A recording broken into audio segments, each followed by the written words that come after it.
Hi everyone, I'm Bethany from the Rockfalls Chamber, and we love our community, so we have decided to help use the tools that we're using at our business to help you all connect for the holidays, for Easter, with your families virtually. So I know it's really hard, we're all missing the opportunity to gather together, but we want to keep everybody safe and healthy, so we thought we would share our tools with you and teach you a few things about these free resources that are out there and how you can actually use those at home for your families.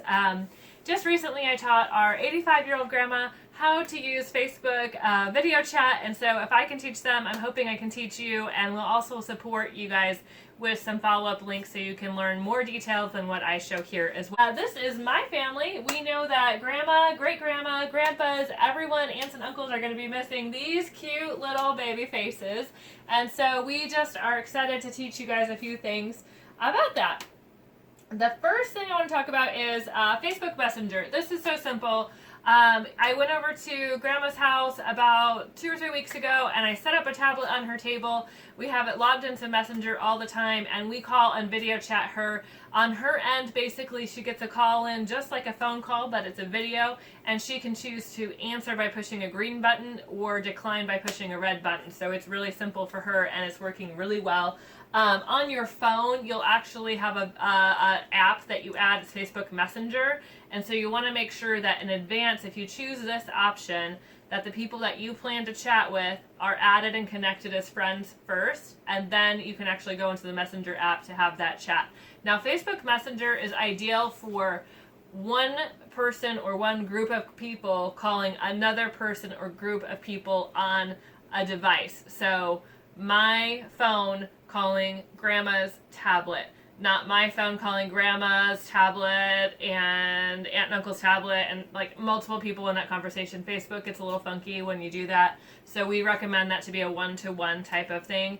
It works really great if you have a small group like that and you want to just schedule a time to have a one-on-one conversation, which is also great because if you have a ton of people all in one big chat room, sometimes there's a lot of background noise unless you really plan to coordinate that family gathering really specifically. So I'm going to jump into this. The first thing that I kind of mentioned, I want to make sure you guys got that really clearly. Schedule these calls with each other so that everybody knows and everybody's on the same page and you don't miss calls, because if you miss calls, you kind of miss that opportunity, and you can follow up later. But anyways, you're going to log into your Facebook. This is kind of what mine looks like when you log in. You would go here to click on the Messenger icon, and then you would see all in Messenger. So then this is what your Messenger would actually look like when you pull that up if you're using a computer. Now you can use any device that has a video camera and a microphone. So that's phones, tablets, and computers that do have the web camera feature built into them, and that will allow you to see and hear each other. Now, basically what we're going to do is we're going to video chat with myself, which is kind of goofy, but that's what we're going to do. So I'm going to select my name in here. I typed it into the search bar, and then I've selected my name right there. There's two options. I can do a call, which is just audio only, or I can do a video call, and that's what we want to do. We want to see each other for Easter, so we're going to do that right now. And my cell phone here is going to ring in just a second, and I'll kind of show you what that looks like as a user. Now you can see I've popped up. Here I am. This is me calling in. You can kind of see it in the corner there. That is what my video screen of myself actually looks like. And depending on your device, you can actually move it around. On my phone, I can move it anywhere. So on my phone, it's showing me that I have a call coming in, and I'm just going to hit that video button to accept it. Here we go. So here I am. So now I've got myself on here, and here, and here, and here, and here, and here, and here. So what you want to make sure you're doing if you're on your phone is that you're looking at the camera. You can see yourself in your camera. You can see the other person in their camera. That's going really well. I'm going to actually just set this down and show you a little bit of what the features are in this just real quickly, and then we'll switch on to Zoom, which is our other option for video chatting. So I can actually turn off my video display right here. That would be able to turn off the video on my computer. I can turn off the volume as well, which is right here, turn off your microphone. And so what's really nice about that is maybe you got to step away for a second, you can put that on mute, but you can keep the call going. That's not a problem at all. And then if you want to end the call, you just hit the end button on either your device or your other person's device. So Grandma sometimes ends the call with us, sometimes we end the call with her. And so that's basically it for Facebook Messenger. I want to really jump into our Zoom program, and this is fantastic. This allows you to have multiple people in a chat room all at the same time, many screens. So you can have up to 100 people. This is a free service as well. You can actually click sign up, it's free. You can use your Google account or Facebook account. The most important thing for this, we highly recommend scheduling a meeting time so you can get everybody all out there in advance. Super simple. I watched a family take 45 minutes to get everybody logged in one day, and it was just painful. So what I want to tell you to do, the tips and tricks to make this work well: schedule a time, send out the invitation early, make sure they understand how to join the video. What was happening with that group was people were trying to use their computer to do that, but they didn't have the video chat or the microphone, so it just didn't work at all. But they were sitting there with their cell phone that had the video capabilities on the phone trying to figure that out. So they really should have just gone for their phone. Now, Zoom has an app. I also highly recommend, whether you're using your phone, tablet, or a computer, to download the app. It's smoother, it's better, gives you more functionality, and it works really nice. You can use an internet browser, but the app is so much better.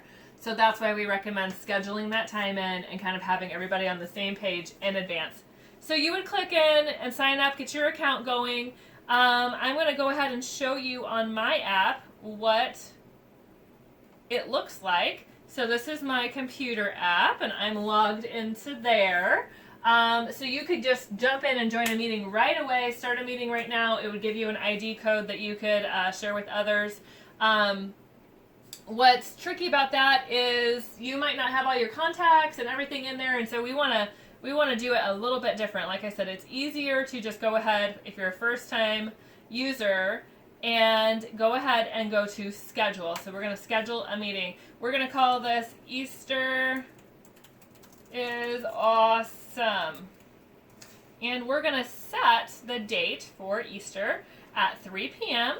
Now, the free version of Zoom is a 40-minute video chat, which if you want more, you just finish that one and you start another one. They have been often offering extended ones for no cost just because of this COVID situation, so you might get lucky and maybe they'll let you go for 2 or 3 hours.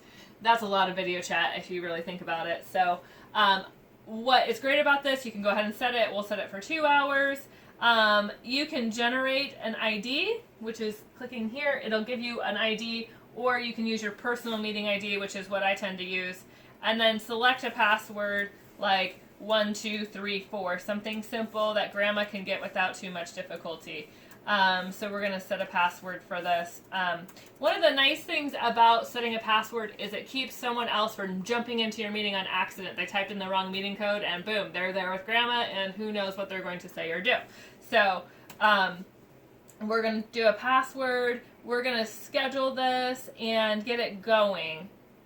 So once you've scheduled your meeting, you're going to go ahead and you'll see it's here on your dashboard.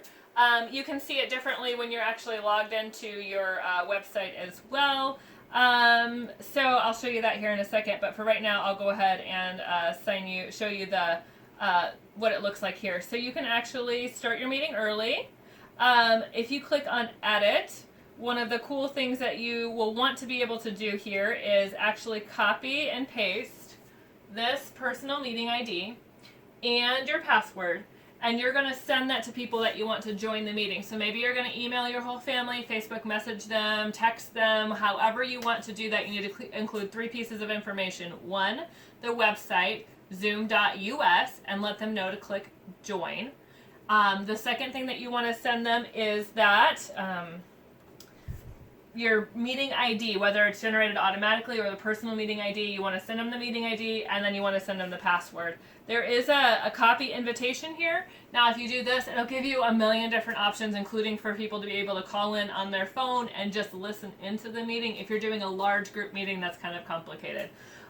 So what we recommend is just sending them those 3 pieces of information. So we're going to go ahead and start. Easter is awesome. And this is what my screen looks like on my end because I am the host. So one person in your family is going to have to be the host, and the rest will have to join in. So I'm going to join in with my computer audio here, and it will give me the option to start my video. And here I am. Hi! I could set my computer on the table. You could see my whole family. I'm going to turn off the video here just so that we have that for right now. The other options that it gives you is to mute the video, to share your screen. You're going to manage your participants, so if you jump in there and somebody is super loud, then you can actually turn them off and mute their information as well. So that is a super handy option. I'm actually going to kind of show you what the meeting would look like by joining on my device, and then you'll be able to kind of see what that looks like. Okay, so one of the cool things that is an option with Zoom is you can mute everybody, you can go through and turn people's videos off, that sort of thing. But one of the nice things that I'm going to do here, I'm going to kind of show that we have both videos going.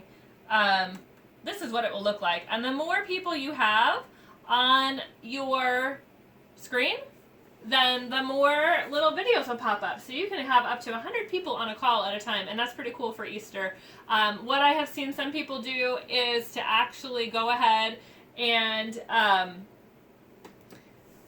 invite everybody to do Easter all at the same time, and they'll have dinner. They'll set a camera at everybody's table and join the meeting this way, and it's pretty cool. It's a great way to interact. So a couple things I wanted to point out here. This is where you could invite more people and get your information to do that. This is where you could have a separate chat room kind of going, but really mostly this muting or stopping your own video and then going in here and managing your participants. When you click that on here, this is where I could turn other people's cameras volume off or things like that as well. So basically that's it. That's the tips and tricks that we have for today. I hope that it will help you. What I really want you to do is just kind of have the idea that this is an option, really think about the schedule, and then I'm going to post some follow-up links that you guys can use as well to get that information to your families. And I hope that you all have a wonderful Easter, that you get to hang out and gather virtually and see Grandma and Grandpa, see those babies and aunts and uncles and everyone else. And I hope that you guys know that we care about the community and we care about you, and we're here to help you with everything that we can at any time. Thank you and have a great day.